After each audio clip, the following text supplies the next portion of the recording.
Olá, pessoal, boa tarde.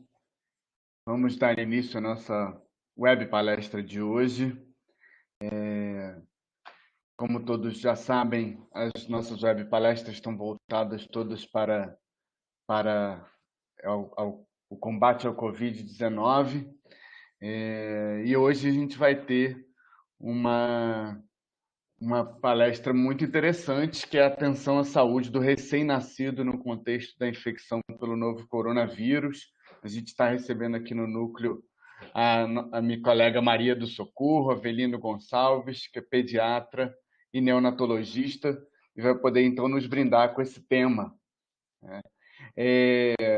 Eu peço a todos que, ao longo da palestra, podem colocar suas perguntas aqui na caixa de bate-papo, que ao final a gente faz a rodada de perguntas e respostas. Eu vou voltar aqui no final para ajudar a nossa palestrante na questão das perguntas. Vocês podem colocar aqui na caixa de bate-papo. Então, vamos dar início, então, à nossa web palestra de hoje. Fique à vontade, doutora Maria do Socorro.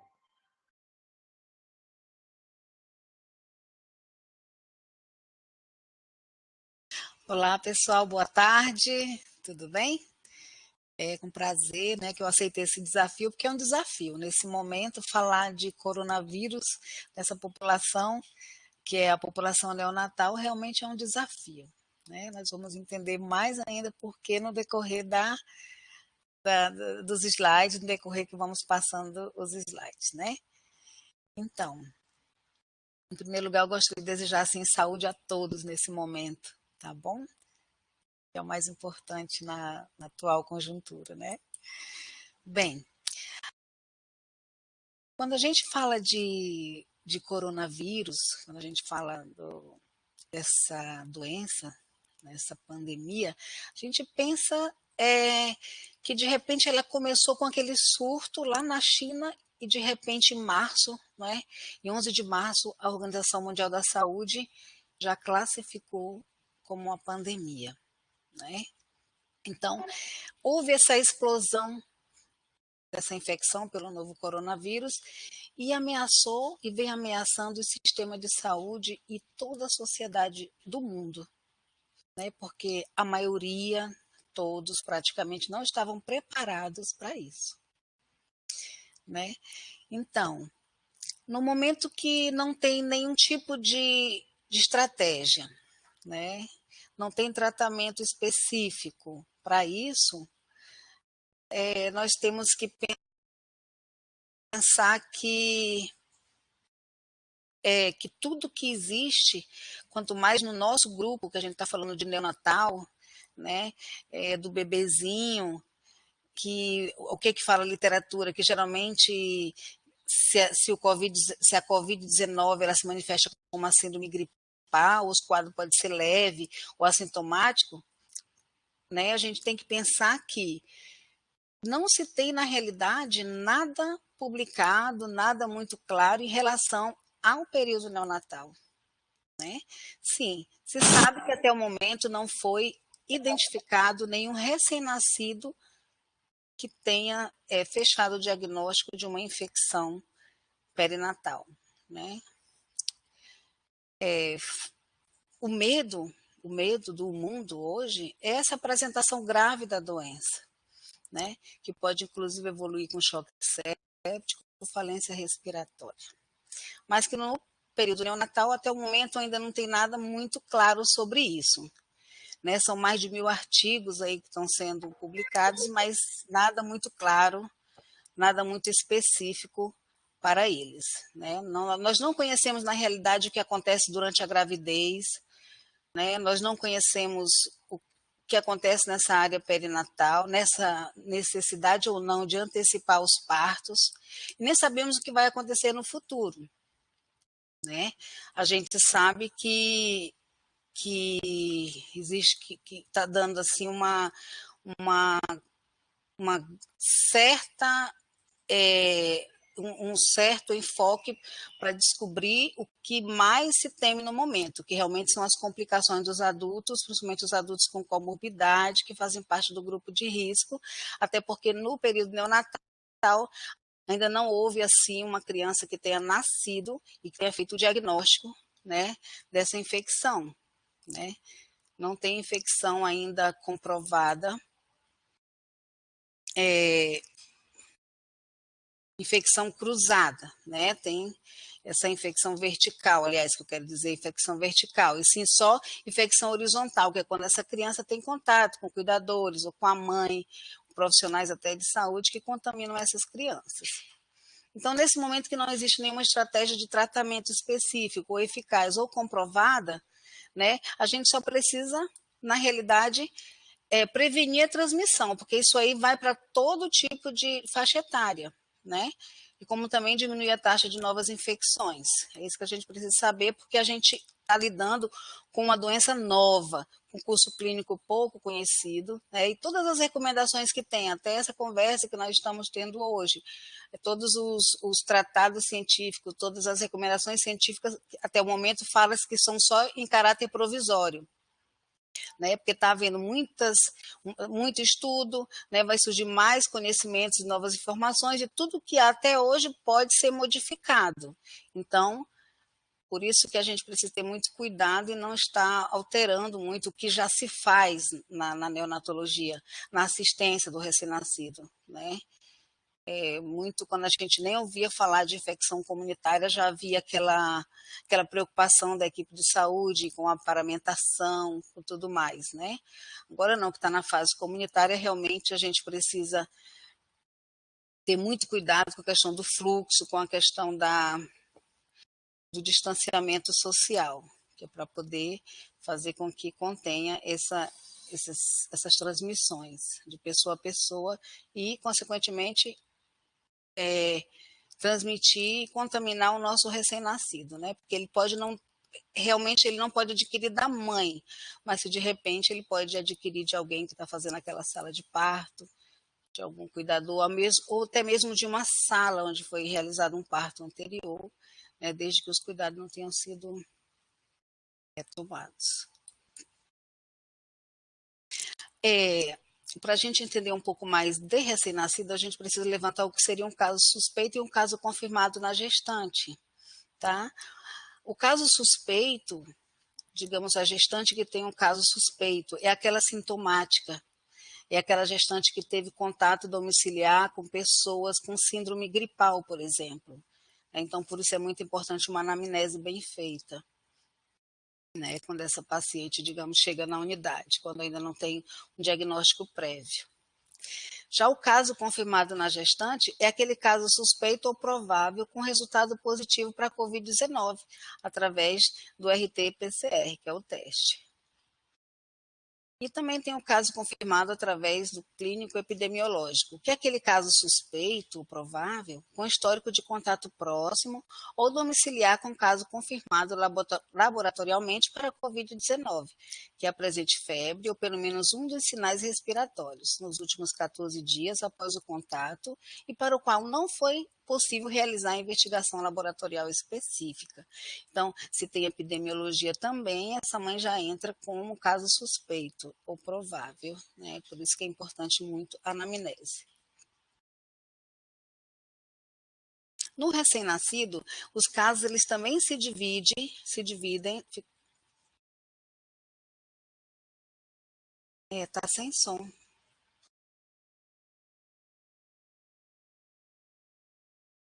Normalizou? Nos recém-nascidos também, os casos eles se dividem também em suspeito e confirmado, tá? Quando o RN ele vai ser um caso suspeito?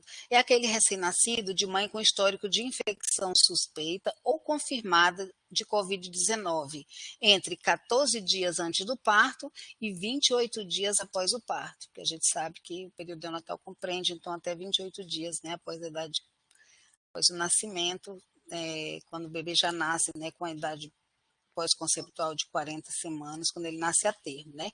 No recém-nascido prematuro entra a questão da idade corrigida, né? Que isso é uma outra questão que a gente vai levantar daqui a pouquinho. Ou o RN diretamente exposto a pessoas com Covid-19, por exemplo, um familiar, um cuidador, uma equipe de saúde e visitante, que é aquilo que a gente chama, então, de transmissão horizontal, né? O bebezinho, ele, até o momento, não foi provado que tenha que nasça, né, com essa infecção, que a mãe tenha essa capacidade de transmitir intraútero, ou também através do leite materno, realmente não tem nenhuma comprovação científica que isso ocorra.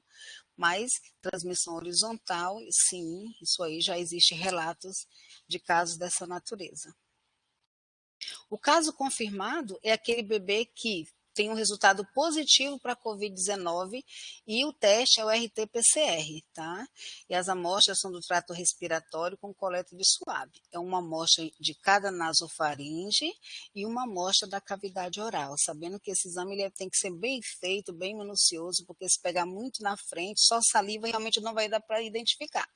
Tem que ser bem posteriorizado e fazer uma amostra bem, colher uma amostra que realmente dê um resultado, que consiga encontrar o vírus, né? Assistência na sala de parto do recém-nascido de mãe com suspeita para a doença, para a Covid-19. Bem, muita coisa continua igual, sim, tá? As diretrizes do programa de reanimação neonatal da Sociedade Brasileira de Pediatria, ela se mantém com alguma pouquíssima exceção, certo? Em relação à equipe que fica para cuidar, para assistir essa criança na sala de parto, ela deve ser comunicada logo que ingresse essa gestante na maternidade. Tá? Então, mesmo que seja um caso suspeito ou um caso confirmado. A equipe ela precisa ser mínima, né? Porque a gente precisa obedecer o distanciamento também nas unidades. Então, essa equipe precisa ser liderada pelo mais experiente. Tá? Essa equipe precisa está devidamente paramentada, com equipamentos de proteção individual, como avental descartável, impermeável, luvas, máscara cirúrgica, óculos de proteção e gorro, para precaução de contato de gotículas. Agora, os responsáveis pelo atendimento, eles devem usar, então, tudo isso que a gente citou, né? Só que a máscara seria N95 e protetor facial. Mas isso quando há risco para emissão de aerossóis pela mãe ou mesmo até pelo recém-nascido, né? Eles falam que se você vai aspirar uma via aérea, se vai passar uma sonda orogástrica, fazer uma ventilação com pressão positiva manual, uma intubação ou mesmo submeter esse paciente ao CPAP, é ideal que os responsáveis pelo atendimento estejam usando, então, a máscara N95. Em relação ao acompanhante na sala de parto, esse acompanhante ele é garantido por uma lei federal de número 11.108, de 7 de abril de 2005. Só que nesse período de pandemia, onde até que se prova o contrário, né, a pessoa pode ser realmente potencialmente contaminada, porque a gente sabe que tem que aquelas pessoas que não estão assintomáticas, mas transmitem os vírus, né? O vírus. Então, o que acontece? Acontece que veio outra lei para tentar regulamentar isso, né? Uma lei que diz de medida de de emergência de saúde pública, né? Porque agora nós estamos vivendo uma emergência de saúde pública de instância mundial, internacional. Então, veio a lei número 13.979, de 6 de fevereiro de 2020, que fez pouquíssimas modificações, mas alterou um pouco em relação aos acompanhantes, seria destes. O acompanhante ele precisa ser assintomático, né? O ideal é que as unidades de saúde tenham um questionário, submetam uma entrevista, né? Para que ele diga, para que ele comunique que ele não teve nenhum contato, né, com pessoas com síndrome gripal, com suspeita ou com pessoas confirmadas com a doença Covid-19. Né? Essa pessoa precisa estar assintomática, esse acompanhante.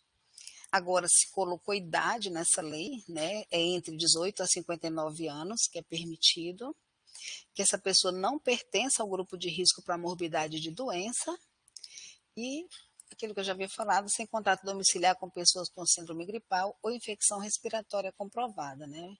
Pelo novo coronavírus. O material da sala de parto. É todo aquele material que já é preconizado pelo Programa de Reanimação da Sociedade Brasileira de Pediatria, tá? Só que esse material ele é de uso exclusivo da sala de parto. Tá? Ideal também, quando a gente nós utilizarmos esse material, ele não seja, pelo menos que não são descartáveis, tirar daquela área que é considerada área suja e levar para a área limpa. O ideal é que a unidade tenha junto com a CCIH, crie um protocolo, crie uma forma de não estar tirando esses materiais e cruzando no serviço, tá? A equipe precisa checar previamente o material, porque isso aí já é uma coisa que já se deve fazer rotineiramente, tá? Todos aqueles equipamentos que são usados rotineiramente, eles precisam estar facilmente disponíveis, exatamente para estar evitando a questão de abertura de armário, de estar passando para outra sala para pegar algum material faltante, tá? Então tem que estar sempre mais disponível, mais fácil. A literatura também fala de filtro EPA, ou então HMEF, né? Esses filtros, eles são utilizados para equipamento de ventilação e como também de ventilação com pressão positiva, como no balão autoinflável, é um filtro que vai diminuir, né, o dispersamento de aerossóis, né? Mas antes que existe muita dificuldade, né? Nem toda unidade dispõe, né? E também mas ele está indicado, é o que preconiza, né? Na sala de parto, existem alguns cuidados específicos, né? A paciente que ela é assintomática, que ela não está no grupo de risco, tudo segue padrão normal, como tem sido feito até hoje, certo?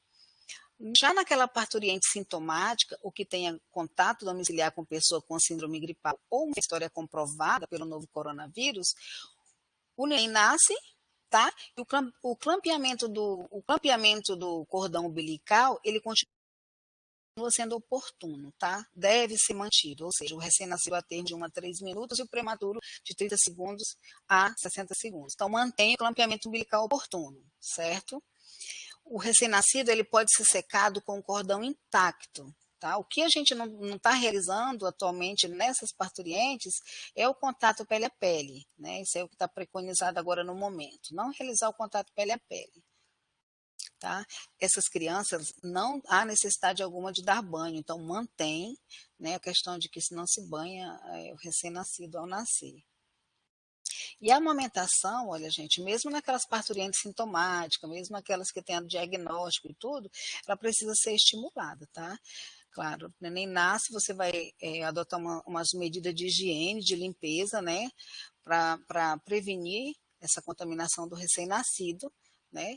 Pode ser um banho no leito da mãe, troca as máscaras, toca a touquinha, camisola, os lençóizinhos, mas estimular a amamentação desde a sala de parto, né? A mãe com máscara, com higienização adequada, porque nesse momento é o que a gente sabe que está garantido para o recém-nascido, para que melhore, para que proteja, né? Nesse momento, especialmente nesse momento, é o aleitamento materno. Então, se a mãe tem disposição, se a mãe quer, tem vontade, está estável, a gente precisa, então, incentivar para que isso ocorra, tá? Na sala de parto, a distância da criança e da mãe, o leito da mãe e o berço do recém-nascido precisa ficar numa distância de 2 metros.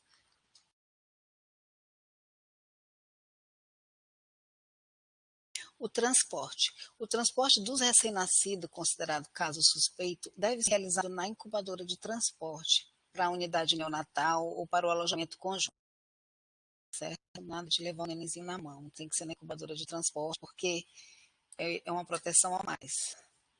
Já no recém-nascido prematuro abaixo de 34 semanas, esse bebezinho a gente leva para a UTI neonatal para uma monitorização, tá? Leva a incubadora e mantém na incubadora aquecida. Isso aqui não foge muito, porque a RDC fala realmente que o alojamento conjunto é para crianças maiores de 34 semanas, né? Mas aí, agora que na Covid-19, realmente vem com esse detalhe de que de 34 semanas, menos de 34 semanas, precisam de ficar em monitorização incubadora. Tá? Preferencialmente é num quarto privativo, né? Em precauções de contato e gotícula.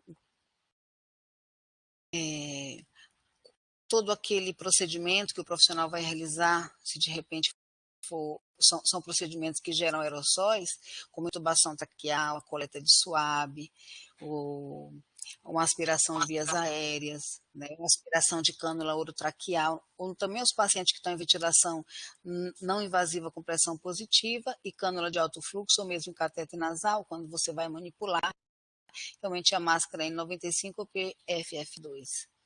Tá? A rotina de manejo clínico de safety, ela continua, porque a criança nasce com desconforto respiratório, é encaminhada para a UTI neonatal, não é nasceu com a doença, como a gente já havia falado. Ela não vai contrair essa infecção intraútero, ela não vai contrair verticalmente, né? Então, ou provavelmente ela vai ter um desconforto respiratório por outra etiologia e não pela Covid-19. Então, mantém tudo. Não tem necessidade alguma de indução precoce, de forma alguma no recém-nascido, tá? Assistência respiratória, assistência ventilatória, ela é conforme já vem sendo praticada. Considerar como caso suspeito aquele que não respeita cuidado de rotina, né? Então é isso. No Brasil a gente não tem teste para estar fazendo em todo mundo, muito menos ainda nos recém-nascidos. Então, quando a gente que estejam assintomáticos, né? Então, realmente, se você trata, cuida da criança e vê que realmente ela está indo, não está evoluindo como o esperado, então a gente já pode, então, se ela é uma criança que tem esse real fator de risco, aí sim você pode começar já a pensar em submetê-la ao teste. A amamentação, que eles falam da amamentação é que as mães infectadas, a Organização Mundial da Saúde, todos os órgãos oficiais, né, responsáveis pelo incentivo do aleitamento materno e da proteção à saúde, eles falam que as mães infectadas provavelmente já colonizaram seus filhos. É que o benefício do leite materno, ele vai superar tudo, qualquer risco que provavelmente poderia ocorrer, né?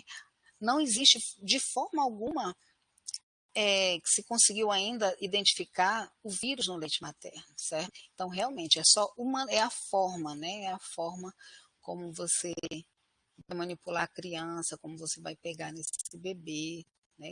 Tem que ter uma higiene prévia, né? A gente sabe que esse leite materno vai passar anticorpos protetores por recém-nascido, né? Que é de suma importância nesse momento, né? Além de nutrir, porque se a criança não está bem nutrida, ela conseguir ter qualquer quadro infeccioso, certo? E a questão do vínculo também, que isso é fortalecido, também é muito importante. A recomendação é que as puérperas, em bom estado geral, devem manter a amamentação. Tá? Do contrário, se ela não está se sentindo bem para amamentar, ou se ela não tem condições clínicas para isso, ela pode também ordenhar esse leite, tá? Tanto com bomba extratora ou com bomba manual, e esse leite, então, vai ser oferecido para o filho.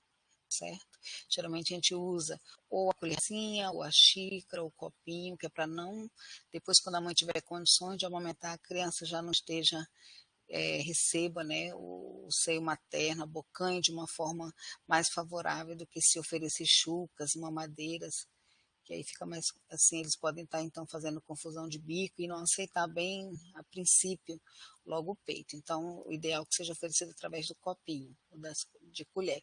Só que a pessoa, o cuidador, por exemplo, se for uma mãe doente sem condições de amamentar, o cuidador, ele vai precisar então passar por orientação de um profissional de saúde para saber como dar esse leite para um recém-nascido, tá? De uma forma através de copo, né? Os cuidados durante a amamentação, a gente pede então que a mãe, elas lavem as mãos pelo menos 20 segundos antes de tocar o bebê ou antes de retirar o leite materno, né? Agora há pouco teve uma palestra da Fiocruz, nas boas práticas, que está falando em 40 segundos e 20 segundos quando for com álcool gel, né? Mas para você ver como as coisas elas estão evoluindo tão rápido assim, mas por enquanto é o que diz a norma técnica do Ministério da Saúde.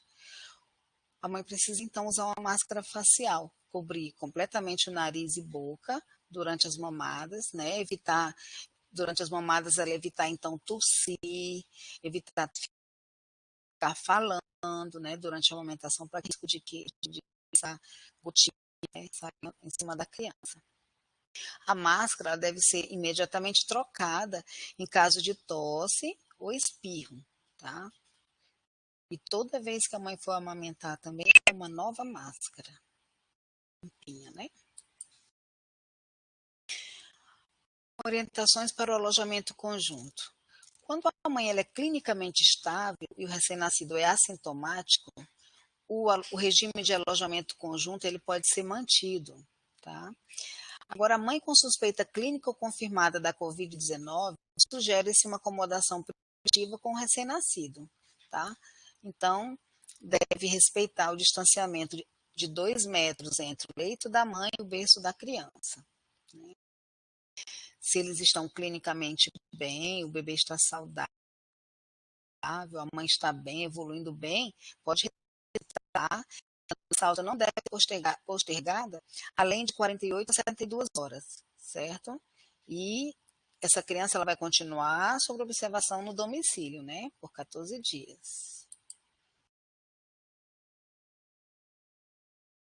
As orientações para o alojamento conjunto em relação ao acompanhante visitante, as normas técnicas atuais falam que nos locais compartilhados, as visitas e a presença de acompanhante ficarão suspensas. Não é que a gente entende a importância, é um momento lindo, né? É tão bom que a família esteja presente. Quem não quer estar nesse momento, mas é uma questão de realmente redução de fluxo de pessoas para que diminua, né, a disseminação do vírus. É a única forma realmente segura, é o distanciamento, né, é evitar aglomerações. E nos locais privativos, recomenda-se a manutenção de acompanhante único, né, desde que a pessoa esteja assintomática. Recomendações para o recém-nascido sintomático. Os sintomas, na realidade, no recém-nascido, eles são insidiosos, inespecíficos, pode se comportar como qualquer vírus respiratório, como o sincial, né, como a influenza, adenovírus, rinovírus, a gente não sabe, na realidade, né? Porém, nesse momento de pandemia, qualquer sintoma relacionado a problema respiratório, sim, se pode pensar, sim, esse recém-nascido é suspeito de Covid-19. A gente está falando mais daquele recém-nascido que ficou internado, que teve contato com outras pessoas, aquele recém-nascido que foi para casa, que de repente chega lá no pronto-socorro, no atendimento de urgência, sentindo febre, né? Ou uma instabilidade térmica entre hipotermia, hipertermia, hipoativo, recusa alimentar, ataque apneico, né? E assim a gente começa a suspeitar que ele possa ter a doença.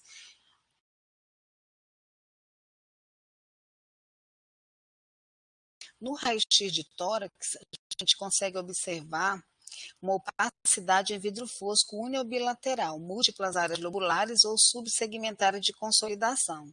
A gente vê que não tem a sintomografia para os recém-nascidos, né?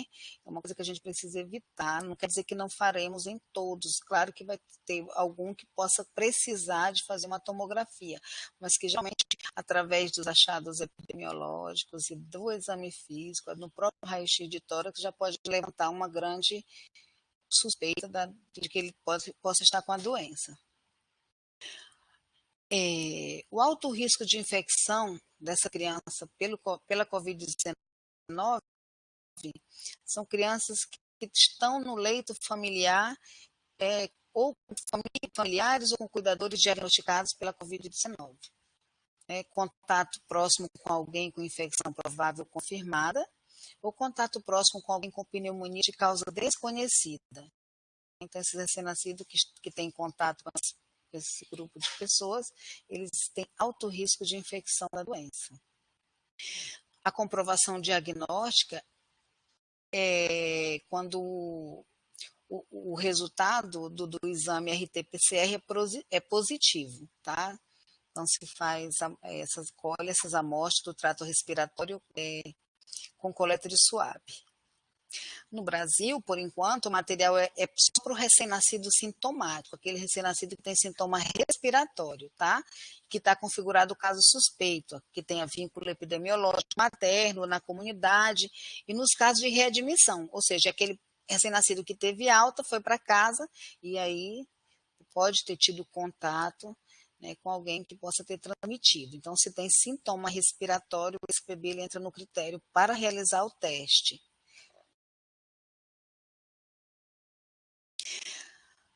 Digamos que esse bebê entra para a UTI neonatal, né? Então, os casos suspeitos ou confirmados que entraram na UTI neonatal, o bebê precisa estar numa incubadora, né, com as devidas precauções de contato e distância mínima de 2 metros entre os leitos, porque a gente sabe que não temos assim um quarto com pressão negativa. Né? Isso, como na maioria das unidades neonatais aí do Brasil e do mundo, assim, não tem esse tipo de acomodação. Então, para quem não tem esse tipo de acomodação, é recomendado o bebê na incubadora. Esses 2 metros, aí você pensa, o bebê já está na incubadora, de certa forma está protegido, né?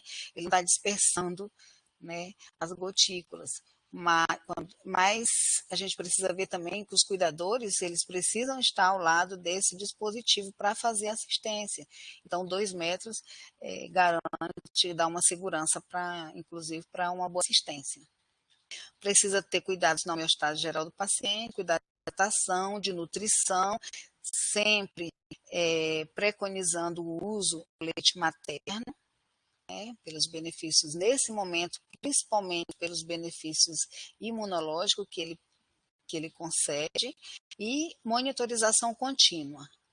Os exames laboratórios iniciais seriam um painel de vírus, né, diagnóstico diferencial, porque de repente a criança pode ter uma co-infecção com outro vírus, ou na realidade não ter o outro vírus, né? Então é bom porque faz o diagnóstico diferencial.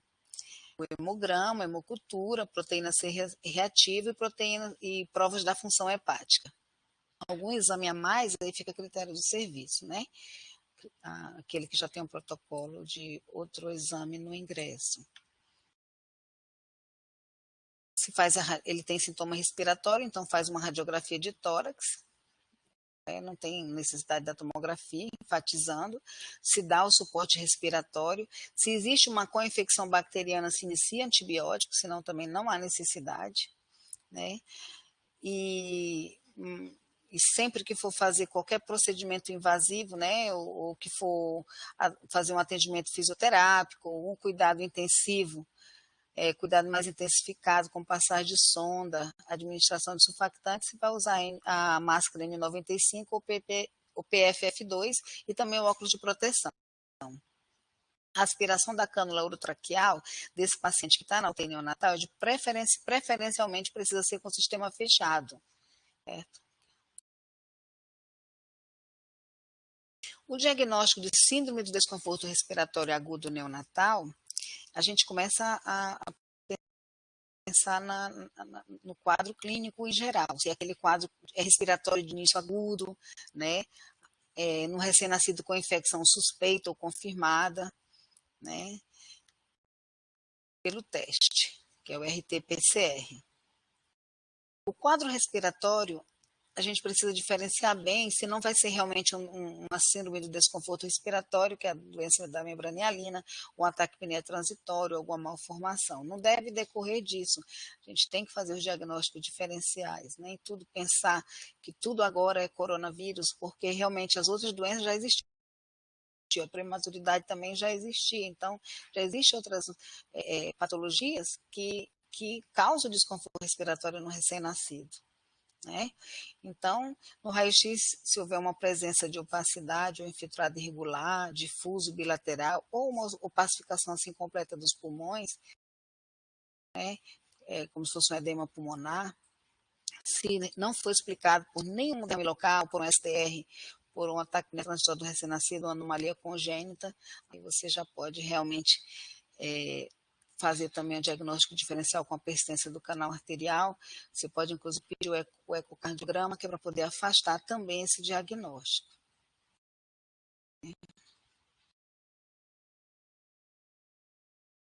A gravidade da insuficiência respiratória, a gente faz o cálculo do índice de oxigenação, certo? Então, a gente vai também adequar a necessidade do suporte respiratório dessa criança, né? Ela pode muito bem responder, relação não invasiva, não necessariamente, como foi falado, a gente não precisa entubar os recém-nascidos de forma alguma, né? Até em adultos a gente vê hoje que está mudando um pouco essa questão da intubação precoce. considerar o uso de surfactante. A gente vê documento científico que fala que a inflamação pela Covid-19 ela inativa o surfactante endógeno, né? Então eles falam que inclusive pode ter a necessidade do surfactante. Pelo que foi visto no documento científico, essa dose aqui é uma dose até meio 4 doses de 200 miligramas a cada 12 horas. Por enquanto não houve outro documento científico que afaste essa conduta, por enquanto é isso que está em vigor, né? Se tem necessidade de FO2 maior que 60%, existe, sem resposta à administração do surfactante ou o índice de oxigenação for maior que 15, então a gente realiza o ecocardiograma para afastar a hipertensão pulmonar, né, mesmo que através do achado clínico, que é a mensuração da saturação pré e pós-ductal, também é suspeita dessa hipertensão pulmonar. Né? Então, no caso de hipertensão pulmonar, aí, o que está mais indicado nesse caso aí seria a questão do óxido nítrico inalatório. Então, se não há um quarto privativo na UTI, essa assistência ela pode ser organizada no modelo de coorte. Uma coorte de RN sintomático respiratório, filho de mãe com suspeita ou diagnóstico confirmado de Covid-19, e outra coorte de RN assintomático com suspeita ou diagnóstico confirmado de Covid-19. Tenta separar. Né? Eu vi até modelos aí de natais mesmo no Brasil, que eles têm 3, inclusive, né? A recepção da criança que tem suspeita, que tem problema respiratório, né? Então vai fazer na triagem, já vai, quando faz o teste, manda para aquele setor de criança negativa, né? Depois repete o teste, né? Se está negativo, eles repetem o teste até 48 horas e vai para o outro lugar onde estão os pacientes positivados, né? Sempre separando, tentando separar os pacientes, porque você imagina, ele pode realmente evoluir com uma infecção não muito grave, mas a gente tem que pensar que na UTI neonatal nós temos outros quadros, temos crianças cardiopatas, temos crianças com insuficiência renal, temos prematurinho, crianças com 800, 700, 600 gramas, como que eles se comportariam diante de uma co-infecção, né? Então, não tem estudo para isso, então realmente precisa prevenir, nós tentarmos prevenir para que não haja uma disseminação do vírus nas UTIs, nas unidades.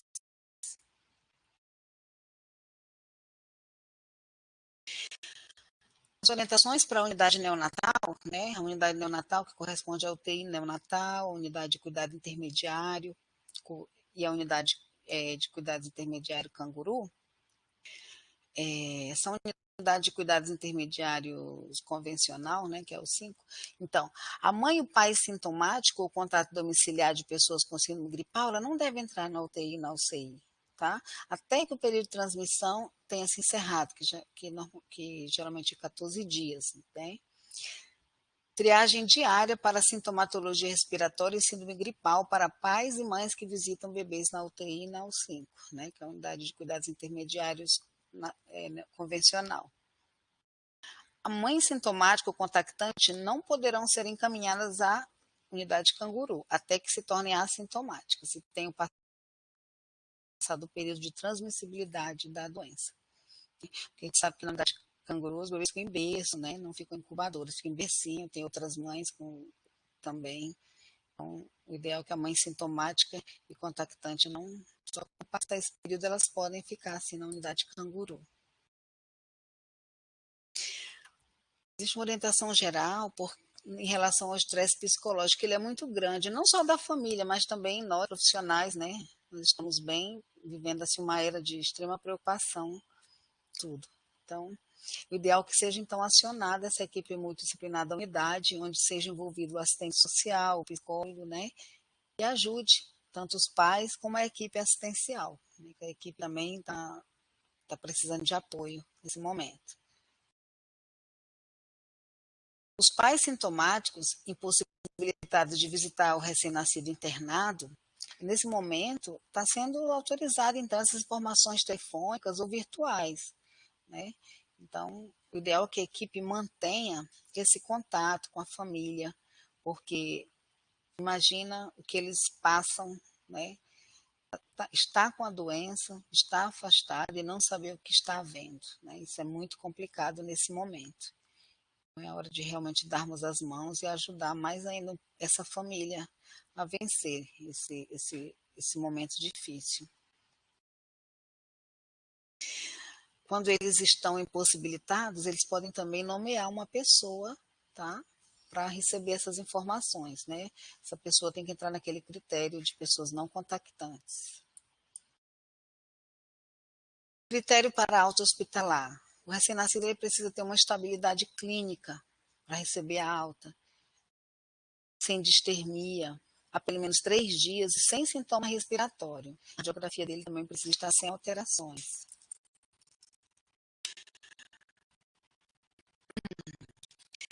O recém-nascido termo ou prematuro tardio, são com idade gestacional maior que 34 semanas, a pressão alta é indicada para a quarentena domiciliar. Ela continua a quarentena, não necessariamente, se o bebê está estável, fazer essa quarentena na unidade, internado. Ele pode ir para o domicílio, mas ele fica 14 dias lá com aquela recomendação. Mas precisa do mesmo cuidado, higienização antes das mamadas, a mama só precisa lavar com água, lavar as mãos com água e sabão, pelo tempo de 20 segundos, bem lavadinha, né? Uso de máscara, né? E o berço da criança, 2 metros distante da cama da mãe. O mesmo cuidado precisa manter na casa. A gente precisa desestimular a família nesse momento em relação às visitas domiciliares, tanto para a mãe como para o recém-nascido. Não é o momento de estar com visitas, né? Para evitar, para proteger as pessoas nesse momento. No momento da alta, essa mãe ela precisa ser orientada para os sinais de alerta de adoecimento do filho, né? E também ser orientada a procurar assistência no caso que isso aconteça. E o aleitamento materno, ele deve ser recomendado, especialmente nesse momento. Devemos encorajá-las, porque isso é uma forma mais de proteção para o recém-nascido, né? É completamente claro para as autoridades de saúde dizer que realmente o aleitamento materno é considerado a primeira vacina da criança. Então, se sempre foi importante nesse momento de pandemia, é muito mais importante ainda. Tá? Então, cabe a nós, profissionais de saúde, estimular o aleitamento e não deixar que esse aleitamento seja prejudicado nesse momento.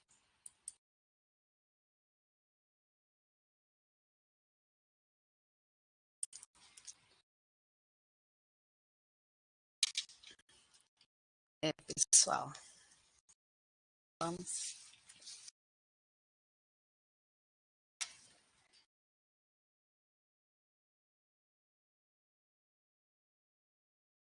Muito bem, maravilha. Obrigado pela excelente explanação, doutora. Vamos para a parte, então, de perguntas, né? Então, podem começar a colocar as perguntas aqui na caixa de bate-papo e que a gente passa para a doutora. Vou começar já fazendo, não uma pergunta, mas a gente tem muita gente dos municípios, né? Tem alguma coisa mais específica relacionada aos municípios que tem a orientar o pessoal, né, que está lá na linha de frente desses municípios, dos hospitais, Plácido de Castro, Brasileia, Cruzeiro do Sul, também tem gente. Tem alguma orientação mais específica relacionada aos municípios?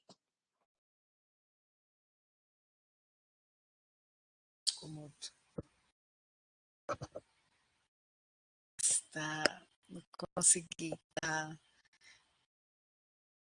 sem som. Dá para repetir?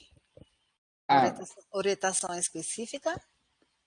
isso, orientações específicas relacionadas aos municípios, né? Que tem muita gente que assiste, que é dos municípios, Certo, de Cruzeiro do Sul, de Plácido de Castro, e se tem alguma orientação, então, mais específica certo. direcionada ao município.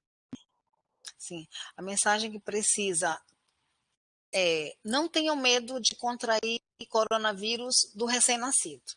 Tá? Em primeiro lugar, ele não vai nascer com a doença, né? Até o momento não se tem provado isso, então não tenham medo, podem manejar, claro, com todos os cuidados que a Anvisa, que o Ministério da Saúde vem recomendando, com os EPIs necessários, mas não tenham medo disso. Na realidade, o cuidado é com o próprio profissional, é com o colega, é com a criança que vem de casa, é o adulto, é o fluxo nas unidades que precisa diminuir um pouco mais, porque tem muita gente, né, nos hospitais ainda. E, infelizmente, não está tendo triagem. O ideal é que tenha um funcionário no hospital, onde ele consiga fazer diariamente uma entrevista com as pessoas que estão chegando, né, com todo o cuidado, com o distanciamento que deve ocorrer, e ele fazer essas perguntas, porque não é só chegar e entrar, porque essa pessoa que vem, essa sim, essa a gente precisa ter cuidado, como nós, enquanto profissionais de saúde, cuidado também de não estar contaminando os outros também, né? Mas o recém-nascido em si, como não nada que comprove até hoje, não existe recém-nascido com infecção congênita que nasce com coronavírus, não existe isso.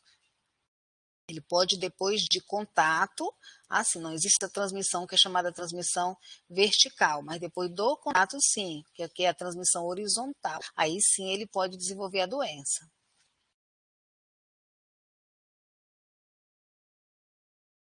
Legal, a gente tem uma pergunta da Marcela, se dentro da sintomatologia então, do Covid, se causa lesões cutâneas, né, dentro da sintomatologia específica. Olha, até o momento não foi evidenciado lesões cutâneas. Pode ser geralmente assintomático, na maioria dos casos pode passar até desapercebido, né? Pode dar sinais de problemas respiratórios, assim como outros vírus, né? Pode dar taquipneia, recusa alimentar, distermia. Já vi relatos de sinais intestinais, de afecções intestinais, uma criança que evoluiu como se fosse um foco de enterocolite, né? Cutâneo, ainda não consegui ver nada sobre isso. Cutâneo, não. Ok, outra pergunta aqui da Andrea. Para adultos que necessitam de intubação orotraqueal com suspeita ou confirmado, orientado que deve se realizar apenas uma tentativa de intubação e depois partir para a cricostomia. Como proceder com o recém-nascido tem a suspeição de contaminação pelo Covid-19? Certo. No recém-nascido continua aquela mesma, que quanto menos é mais.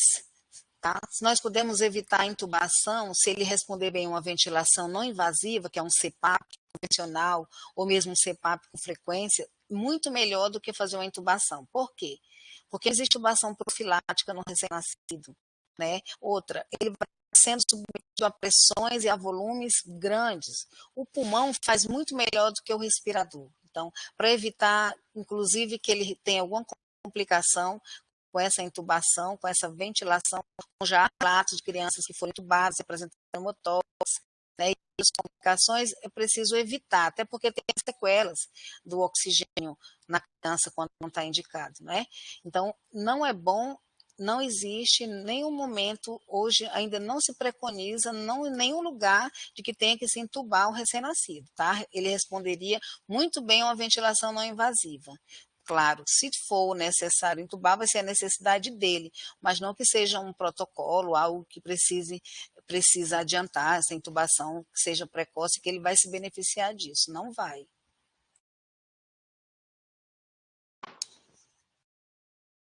Muito bem. Mais perguntas, pessoal?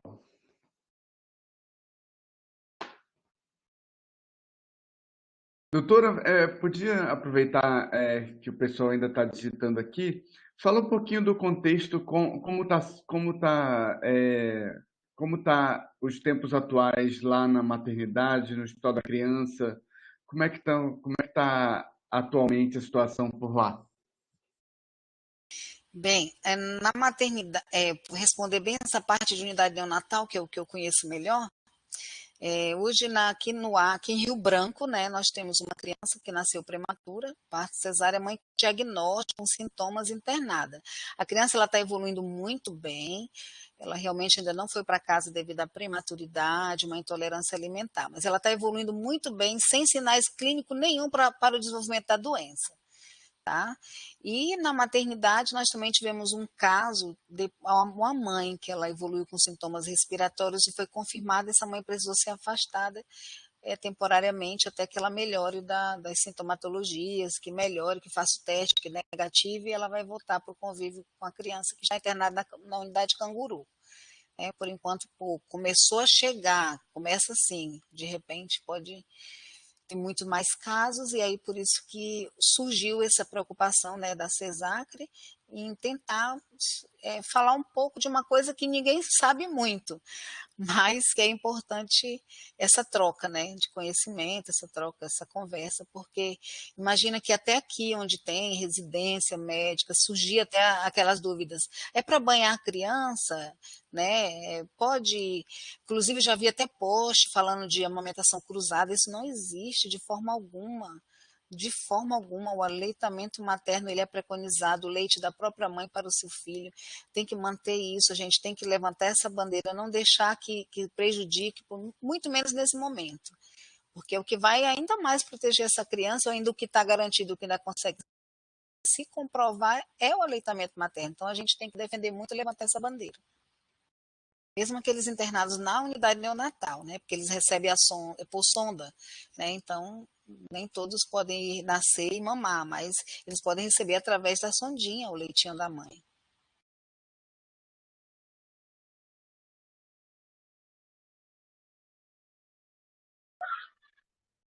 Perfeito. Acho que a Iliana, acho que é de Cruzeiro do Sul, né? Está com alguma dúvida aqui. Pode escrever aqui, Iliana, na caixa de bate-papo, e aí a gente transmite aqui para a doutora.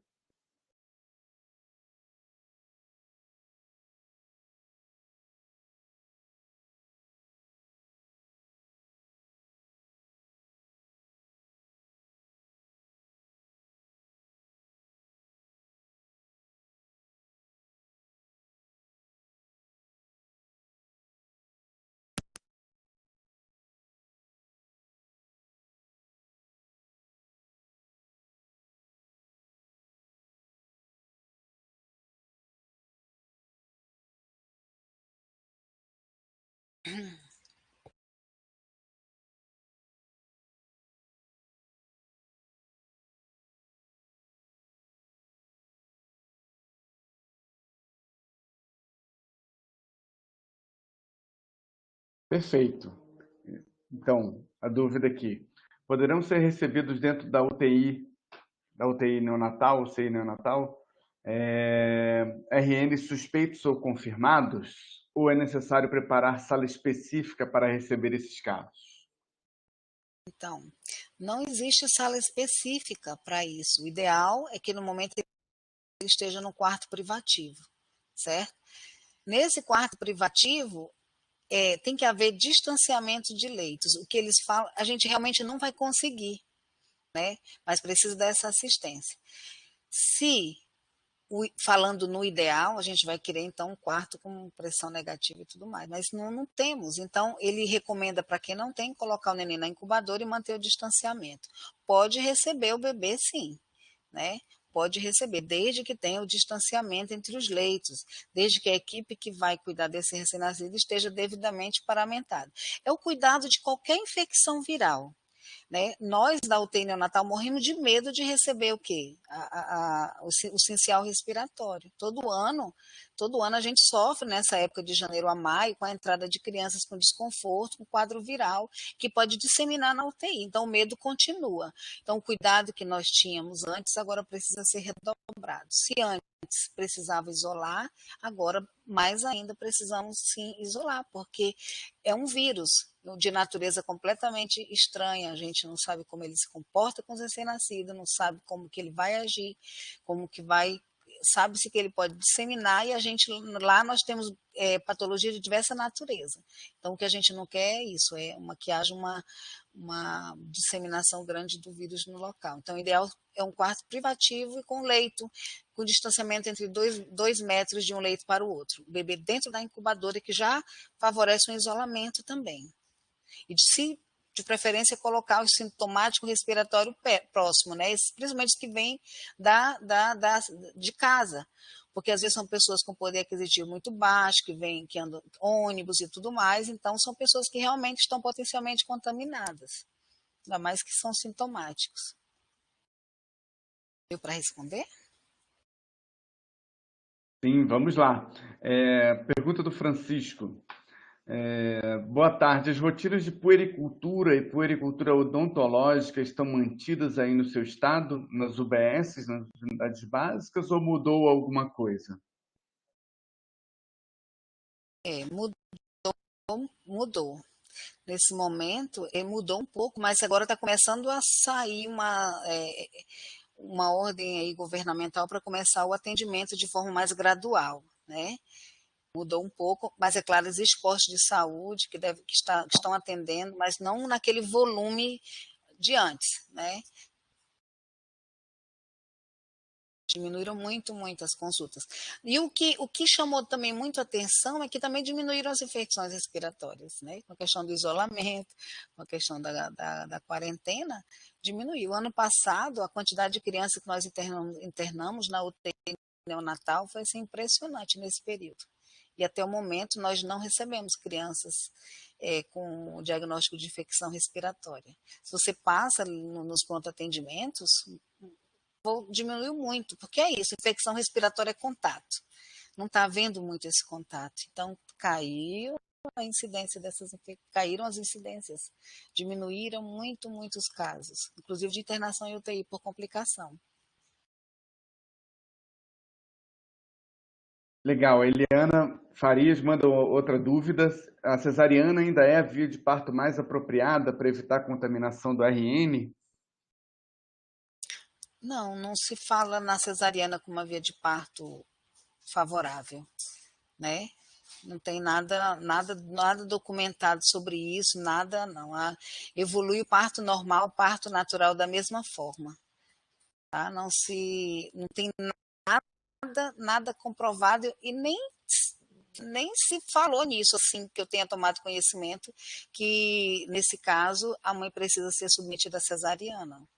Né? Eu vi algumas coisas em relação ao desconforto, o tamanho do volume uterino, né? Que isso piora muito o desconforto materno, quando elas estão muito dispneicas e tudo. Se a interrupção da gravidez, agora, mais nesse sentido, né? Ou na questão da gravidade da mãe, né? Mas não para a questão de transmissibilidade, não.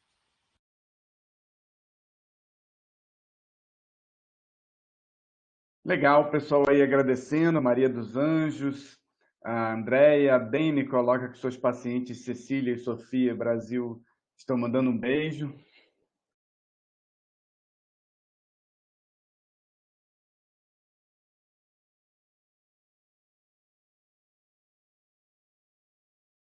A Eliana acho que está mandando alguma outra pergunta aqui. Perfeito. Mas para agradecer, Francisco também fica à vontade. Vamos caminhando já para o encerramento, mas se alguém quiser mandar outra pergunta, fique à vontade, né? Mas então eu queria abrir esse espaço para você, Socorro, para você poder dar alguma mensagem para o povo final, assim, para o pessoal que está assistindo. Né? Hoje foi muito bem concorrido, mais de 50 participantes. Nós estamos aqui. Lembrando, pessoal, que tem certificado, tá? Tem certificado, o Renato mandou aqui na caixa de bate-papo, está mandando aqui agora, né, o link para vocês solicitarem o certificado da apresentação. Então, vamos lá, vamos abrir para as suas considerações finais para a gente ir encerrando a sessão de hoje. Gostaria de agradecer e realmente até pedir desculpa, porque esse assunto é um assunto novo. Quem sou eu para falar desse assunto, né? Mas a gente traz a experiência da gente enquanto profissionais que atuamos na UTI neonatal, que atendemos, que estamos no enfrentamento do parto, do nascimento, né, nesse momento que está angustiante para as famílias, né? O medo, né, o desconhecimento. Então, o que eu gostaria de dizer é que o profissional de saúde, ele realmente, nesse momento, a gente estamos muito ansiosos, muito preocupados também, mas é acreditar que vai passar, né? Acreditar que vai passar e que nós, enquanto profissionais de saúde, nós nos apegarmos ao que verdadeiramente se conseguiu comprovar até o momento, né?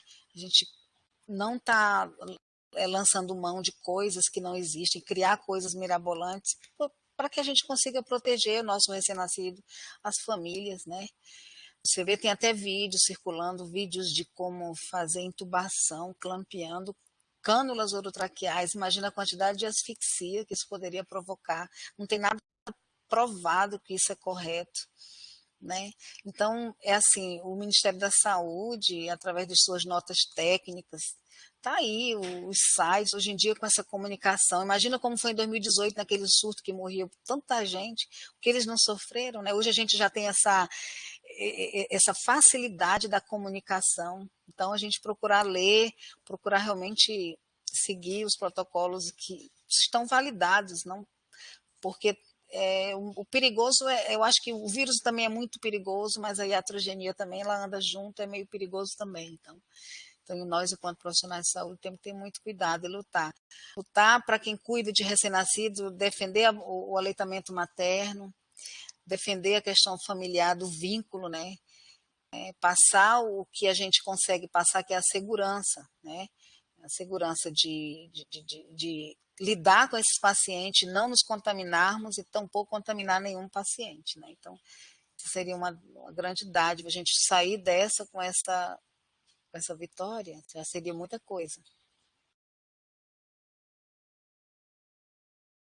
Muito bem, doutora. A gente é que agradece muito a sua presença aqui no núcleo. Com certeza você é a melhor pessoa para estar falando sobre isso aqui, a pessoa que está na linha de frente, a pessoa que está atuando na unidade. Então a gente agradece muito a sua presença aqui, deixa aberto para se quiser voltar com outro assunto que a senhora deseje, né? Então agradecer a presença de todos, né? E desejar a todos um bom feriado, um bom final de semana e que todo mundo possa também cuidar de si, né? Ainda em isolamento social, vamos ficar em casa, os casos estão aumentando muito, estamos vivendo essa situação difícil, mas vamos superar com muito trabalho, com muita dedicação, mas também com muito cuidado. Grande abraço, viu, Grande doutora? abraço, obrigada. Gente, então vamos encerrar. Bom final de semana, bom feriado.